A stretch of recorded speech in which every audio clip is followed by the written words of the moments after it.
Well, I'm on the road to Emerald Mound, and I came across what's called Church Hill.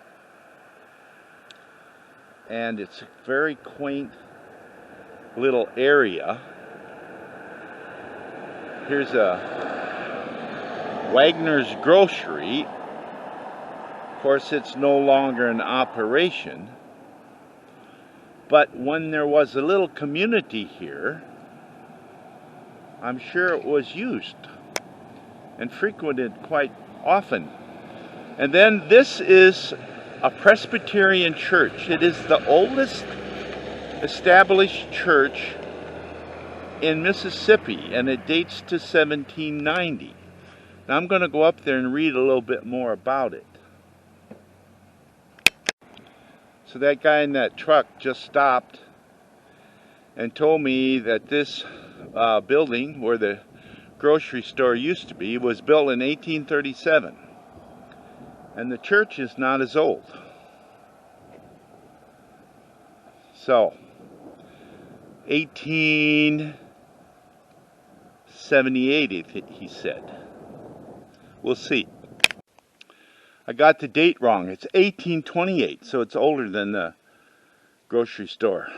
1828 it was built.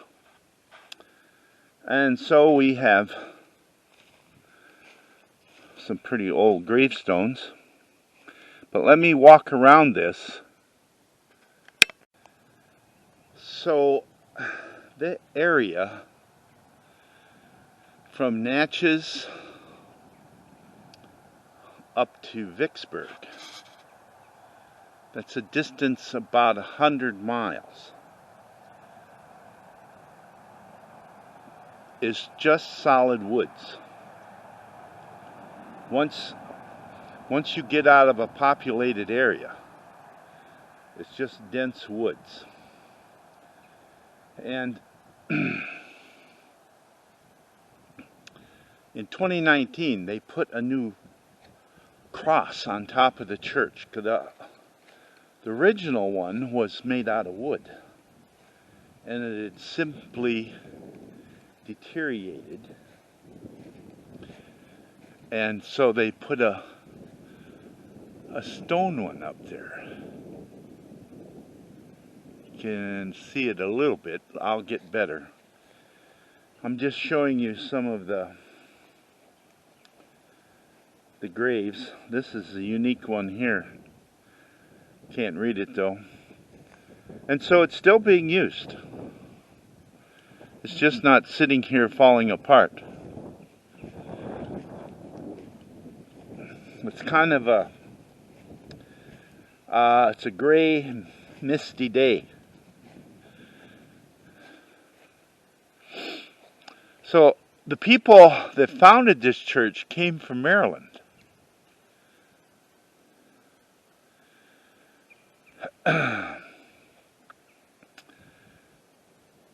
And so sometimes this is called the Maryland Church. Now, just up the road, there's another Church Hill, and there's a church there too. But this at one time probably was, a small little farming community. Anyway, along this stretch of the Mississippi on both sides, it's called the Mississippi Mound, Indian Mound culture. And what I'm going to find is one of the biggest mounds. I think it says it's the second largest mound of the Indian mound culture. So this just tells about some of the renovations they did in October of 2019. Picture of the original founder, the new cross that they put up. Now that I'm closer, let's get a picture of that dude. There it is.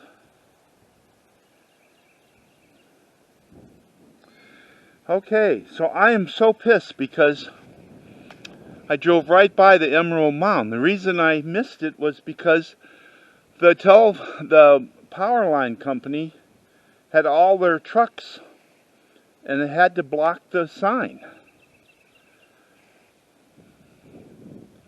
There's a historical marker, Church Hill. So this says before you is the second largest temple mound in the United States.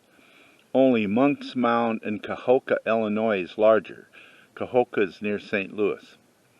This 8-acre mound, constructed from a natural hill, was built and used from about 1300 to 1600 by the Mississippians, ancestors of the Natchez Indians. Unlike dome-shaped mounds constructed only for burials, emerald mounds supported temples, ceremonial structures, and burials of a complex society's civic and religious leaders. So there's quite a bit here to read. Let me just hit the high points, okay? So this shows you some of the major mounds from the Mississippi culture, and if you recall, we were at Spiro in October, which is just inside of Oklahoma, but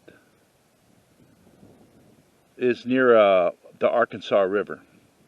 So you can see we're here, Emerald Mound, there's Etowah, Moundville, Monk's Mound. So, and there's also some in some mounds in Texas, in East Texas. So this is still considered a sacred site by the Indians. And I'll go over and read that historical marker, and then we'll go inside. We're going to enter here,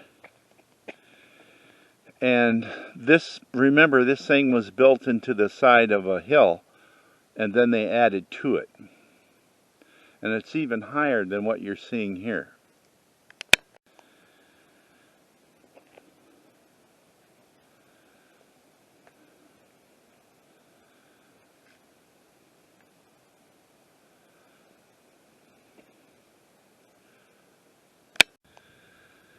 Well, I'm up on top, but not all the way up.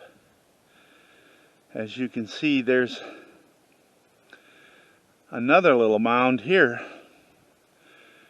I think there's a path that goes up to the top. So, 8 acres.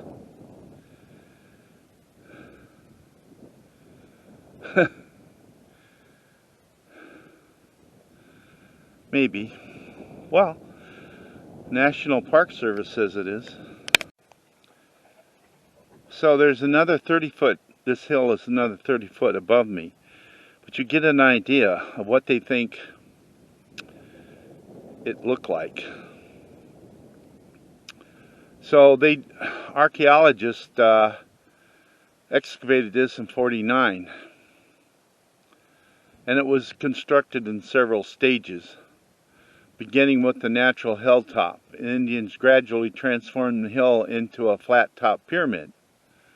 First leveling off the hill, later added thousands of tons of earth from near the base. And so they used primitive tools, stone, wood, bone.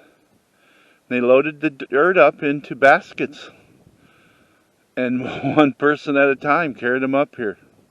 They think it took over 300 years.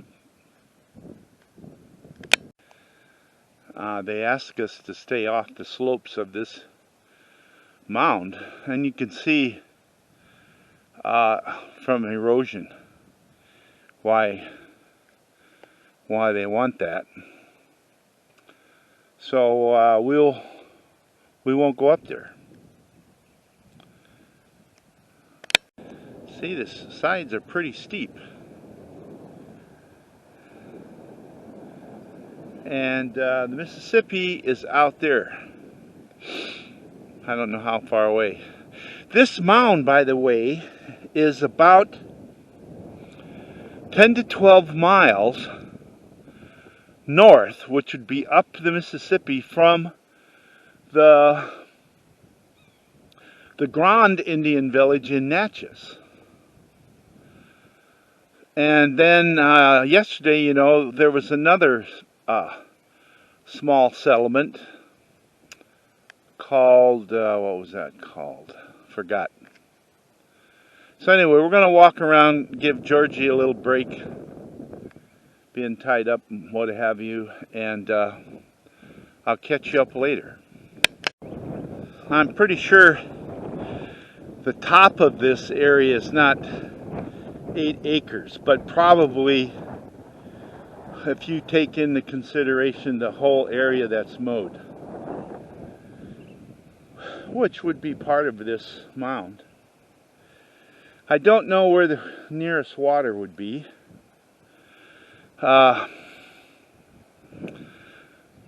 It's very close, I can assure you, because this whole area has just riddled with creeks. And once you get the soil cleared, to get the trees cleared, the soil is pretty good too. Well, I'm going to walk to the end, go back to the car, and that will end this little story of the Emerald Mound and how we got here. I must have drove 20 miles out of my way because the damn maintenance truck was blocking the sign, and I drove right by it. I'm pissed at myself. Anyway, I'll catch you on down the road. Have a good one. Well, I am inside St. Mary's Basilica in Natchez. And I have to admit that these stained glass windows are pretty spectacular. And then you have the vaulted ceiling.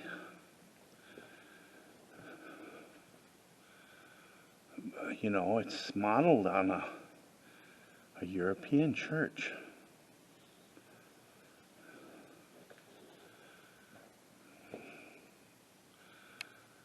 So I am very impressed.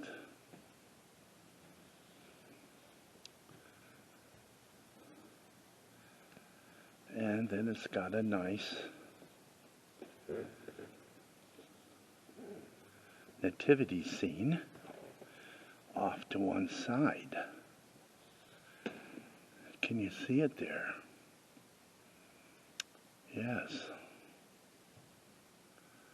So the high altar is not that spectacular, just a nice picture, but the stained glass windows and the vaulted ceiling is really something nice.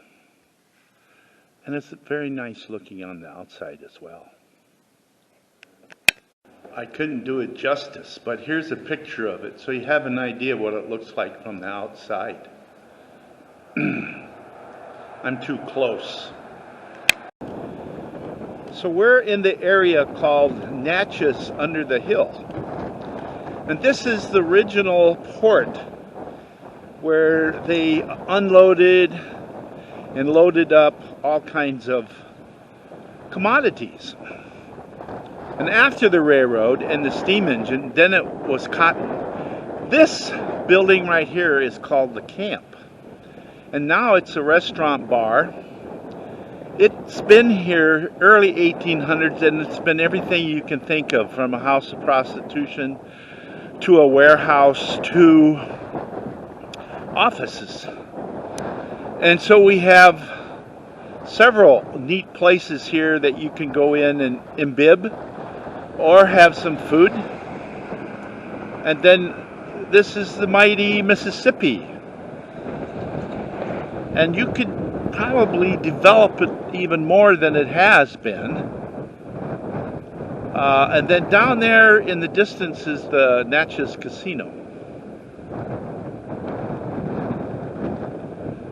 So right there is the bluffs of Natchez. We didn't walk on them. You can walk below those bluffs. And then actually up here was where Fort Rosalie was, right up above us. But it's very cold, and it's only 46 degrees out, and the wind is blowing, and it just blows right through you. So I'm going to get in the truck, and I don't know where we're going to go. I think we're going to go to Walmart Supercenter. That's a good idea.